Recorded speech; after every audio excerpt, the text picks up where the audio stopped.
You're watching News Channel 11 in your corner at 11. A 3-year-old is in the hospital suffering from critical injuries, and now the Elizabethton Police Department is investigating. Good evening, and thank you for trusting News Channel 11 tonight.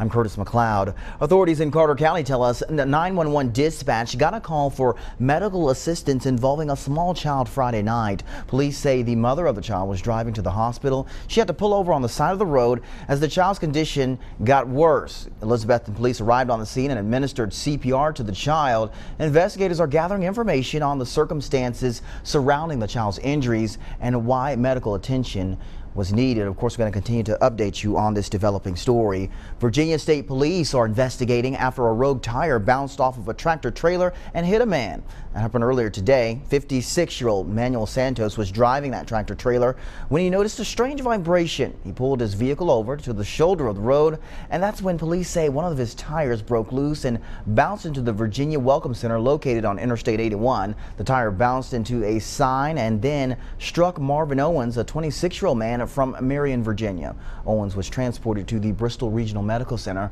where he was treated for serious but non-life-threatening injuries. Santos, the driver of the tractor trailer, was charged for having defective equipment.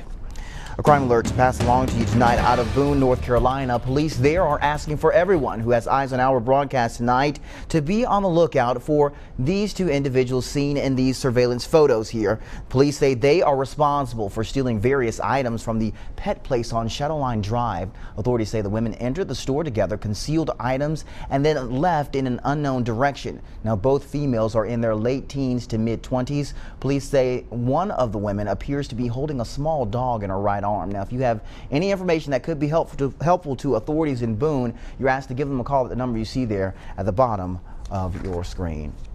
A $5,000 reward is being offered to track down a murder suspect in Johnson City. Investigators say someone murdered 72-year-old Otis Church the night before Halloween. Police were called to his home on St. Louis Street the very next day. Nearly 3 weeks later, and still no arrests have been made. Now, Church's estate is offering a reward for anyone who provides information leading to an arrest and conviction of the person responsible. Anything that can help us out right now. If you have any information that could in fact be helpful to police, you can actually give them a call at the number you see there on your screen. Crime Stoppers, remember, any tips, of course, remains anonymous. Donald Trump lashes out against a Tony Award-winning musical. The president-elect of the United States using Twitter to take aim at some Broadway actors and calling on them to apologize after those actors called on Vice President-elect Mike Pence and all those under the Trump administration to work on behalf of all Americans. The new development comes after Trump said he'd practice more restraint on social media. Meanwhile, the president-elect in New Jersey today working to fill critical cabinet positions. Daria Albinger has the latest. Now, protests against the president-elect also continue with several big demonstrations in Washington, D.C. and New York. Topping news from across America tonight, the strange case of a missing mother of 5 from Kentucky took another bizarre turn today. The woman's father was found shot to death this morning while he was out hunting. Police aren't saying what happened or whether the incidents are related. I know she wasn't in that car. That was Tommy Ballard. He's talking about his daughter, Crystal Rogers, who went missing back in July of 2015. Now, Saturday morning, Ballard was shot dead while hunting. Ballard's sudden death adds more mystery to the case of Crystal Rogers, who disappeared, leaving behind her car. Rogers was last seen by her live-in boyfriend, Brooks Hawk. He says he knows nothing of her whereabouts. Crystal's father was skeptical. Say your prayers for this family. They've been through a lot. They have a primary suspect, but no one in custody at this time. An Arizona police officer is under investigation after he turned off his body camera and then punched a woman in the face. Marcy Gonzalez has more details on this encounter.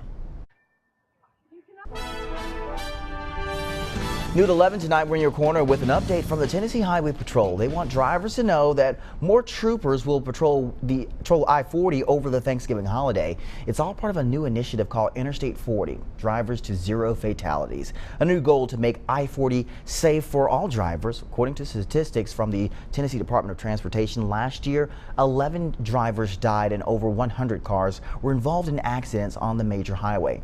THP also wants drivers to know that an extra trooper will be on patrol on all of the major interstates in Tennessee until the end of next week. These streets of downtown Kingsport were filled with holiday spirit today, and as the 74th annual Santa train made its way home, followed by a colorful Christmas parade. Take a look at this video here. You'll see Elizabeth Kubel, Doug Counts, of course, all a part of this action and fun in the storm chaser there, as dozens of local schools and organizations rang in the holiday season. Justin Soto was also there among the crowd and has the sights and sounds tonight. And if you were out today, you noticed just how cold it was when you were at the parade or out and about. Callie Drum, of course, standing by to tell us just how long the cold weather will last. Callie, please say it's not too much longer. I mean, we're just now starting though, right?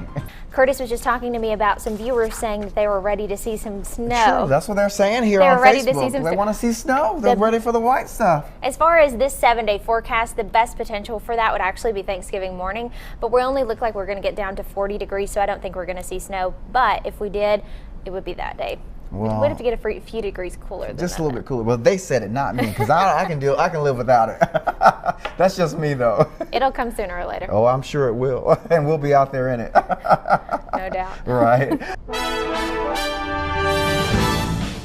Big congratulations going out to Morgan Muncie. She's the new Miss Historic Jonesboro, and Whitney Shelton, the new Miss Johnson City. Our own Casey Marler served alongside Julia Hall Mitchell as the MC for tonight's event. Take a look at that video there. Well, congratulations again to all of the winners. Sports is next on News Channel 11 and ABC Tri-Cities. Of course, ETSU wrapped up the season at home today against Samford. Plus, the Vols are at home for the final time. See if they could get past the Missouri Tigers coming up after the break. They beat R.E. Lee Stoughton today to win the state championship. Wow.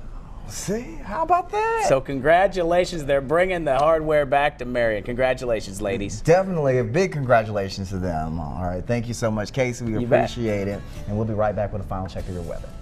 Pretty cold today and pretty cold tomorrow. Yes, 24 overnight, so bundle up. All right, thank you so much, Callie. For Casey, we'll see you back here tomorrow. Until then, may good news be with you.